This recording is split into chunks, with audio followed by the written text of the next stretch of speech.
Good day, sir, madam. I'm Catherine Kirby. I'm 29 years old. I have 5 children. I'm a high school graduate. Good day, Miss Catherine. How are you today? I'm very much fine, sir, madam.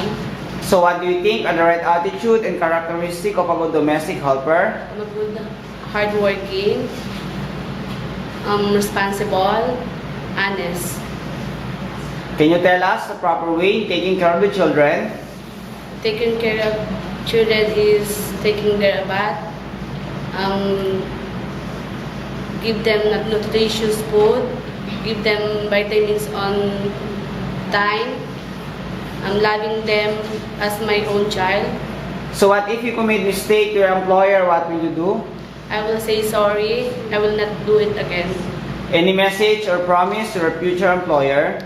Sir, madam, please hire me because I really need this job to support my family.